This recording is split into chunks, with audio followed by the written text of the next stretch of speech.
Persaingan tentu membuat konsumen makin diuntungkan. Brand-brand kayak Asus juga keluarin laptop-laptop budget buat saingin laptop-laptop lokal, terutama di pasar harga 6 jutaan. Kayak gimana laptop budget dari Asus ini? Yuk kita bahas aja.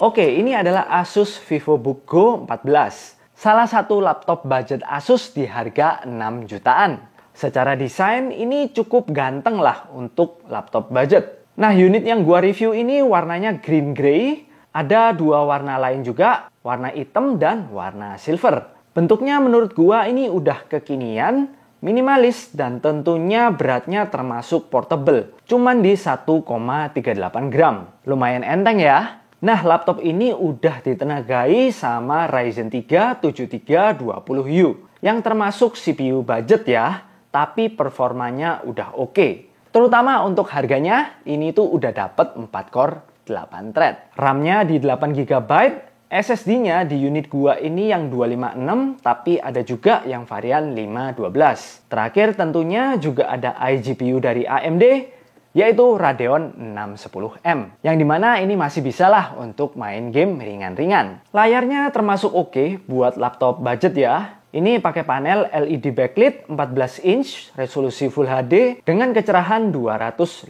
nits. Nah, cuman warnanya itu di 45% NTSC. Sebenarnya udah cukup bagus, tapi kalau kalian mau edit video, gua saranin kalian pakai monitor eksternal aja. Ini bezelnya kalau kalian lihat masih agak tebel ya. Oh ya, layarnya ini bisa diturunin sampai 180 derajat juga. Jadi cocok buat kalian yang suka presentasi ya. Laptop budget lo ini tapi bisa kayak gini. Nah, keyboardnya ini tombolnya itu gede-gede, jadi enak banget buat ngetik. Gua sendiri udah pakai, ini minim banget typonya. Gua suka sih keyboard yang kayak gini. Terus feel-nya itu juga udah empuk banget. Untuk trackpad-nya ini bukan yang terbaik ya. Ini adalah trackpad diving board yang bagian atasnya itu agak susah untuk diklik. Nah, meskipun ini laptop budget, tapi Asus juga masih ngasih fingerprint di laptop ini. Nice banget. SSD-nya juga nggak terlalu cepet sih, tapi menurut gua di kecepatan segini wajar lah untuk laptop budget. Untuk speakernya, jujur ini agak di luar ekspektasi gua.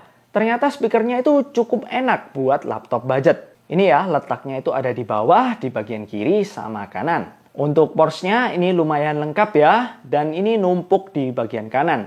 Sedangkan di bagian kirinya itu cuma satu port aja, ada USB-A sama ada dua indikator LED. Dan di bagian kanan portnya di sini semua ya, ada port audio, USB Type-C, USB Type-A, HDMI, dan port charging. Kita lanjut ke baterainya nih. Gua udah coba tes untuk nonton YouTube. Kira-kira ini bisa tahan 4-5 jaman lah. Nah, penggunaan gua ini penggunaan ringan ya, kayak nonton YouTube, browsing, ketik-ketik, yang ringan-ringan aja. Ya, wajar lah ya, mengingat baterainya ini cuman 42 Wh aja. By the way, waktu gua tes nonton YouTube 30 menitan, ini bagian atas keyboardnya agak sedikit hangat ya, di bagian kanan sini. Mungkin ini karena kipas pendinginnya itu ada di bagian kiri. Nanti kita bakal lihat internalnya kayak gimana. Untuk ngecasnya ini termasuk lumayan cepet lah ya. Kira-kira itu 50% dalam waktu 40 menit. Apalagi charger 45 wattnya ini kecil banget. Kalian bisa lihat dan ini tuh praktis buat kalian bawa ke mana-mana. Kayaknya nggak lengkap kalau kita nggak lihat internalnya. Di sini kita bisa lihat ya kalau pendinginnya itu agak kecil ya. Dan di bagian kanan aja. Makanya tadi di awal waktu gua pakai untuk nonton YouTube, sisi kirinya itu berasa hangat. Ini bakal cukup mengganggu sih kalau kalian pakainya itu untuk hal-hal yang cukup berat. Dan ini bisa kalian lihat RAM 8GB-nya udah disolder ya, jadi nggak bisa di-upgrade juga. Nah, untungnya slot NVMe-nya ini bisa di-upgrade. Jadi kalau kalian mau nambah storage-nya, ini masih bisa banget. Sekarang kita masuk ke performanya nih. Di Cinebench R23 kita bisa dapat skor lumayan. Terutama di single core-nya. Ini dapat 1000 poin ke atas. Nah, ini tuh udah oke banget. Sedangkan multi-core-nya sendiri itu di sekitar 4000 poin. Cukup wajar mengingat ini jumlah core-nya itu cuma 4 aja ya. Nah, dari sini bisa kita lihat memang ini adalah laptop budget. Jadi wajar aja performanya itu biasa-biasa aja. Nah, meskipun laptop budget, tapi laptop dari Asus ini udah bisa untuk ngedit video. Gua udah cobain buat edit video di Adobe Premiere.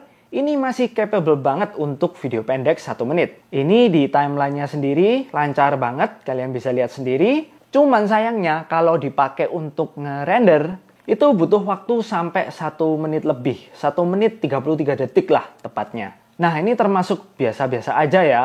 Idealnya itu biasanya ngerendernya kalau video 1 menit itu sekitar 30 detik atau mentok-mentok itu 1 menit lah. Jadi performanya itu biasa-biasa aja. Nah, rasanya nggak komplit kalau nggak kita tes untuk main game. Ini di game yang grafiknya berat, laptop ini agak struggle sebenarnya. Kayak di game Kena ini, kita dapat FPS itu cuman 18 FPS-an. Di bawah 30. Bisa dimaklumin sebenarnya karena ini laptop budget.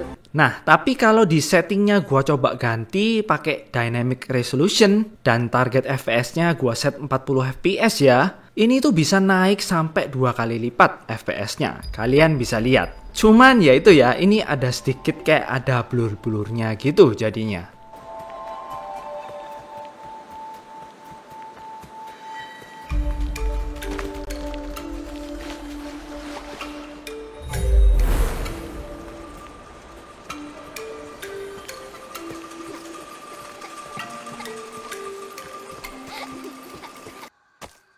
Next, gua coba di game survival seru. Ini game Grounded ya.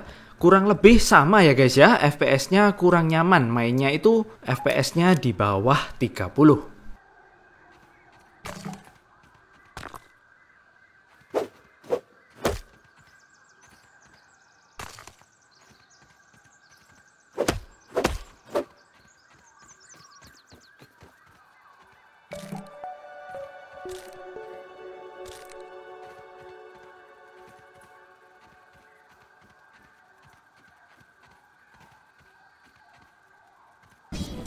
Nah, lain cerita kalau kita main game e-sport kayak Dota 2. Ini super lancar banget, kita dapat FPS yang sangat-sangat playable di 70-an sampai 100 FPS.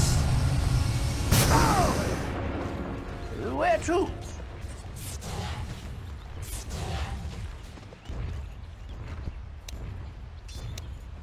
I'm not ready.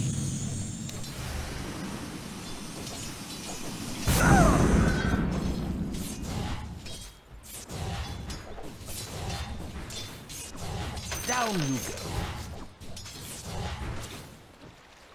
A mile missing bottom.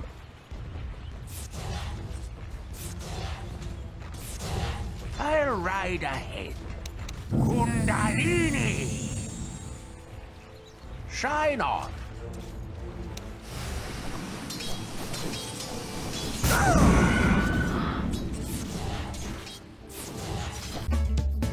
Sama kayak di Dota 2, di game Stumble Guy ini juga super lancar dan stabil ya di 60 FPS. Jadi gua bisa ngambil kesimpulan kalau laptop budget ini cocoknya itu buat main game-game e-sport sama game-game ringan casual kayak Stumble Guy ini.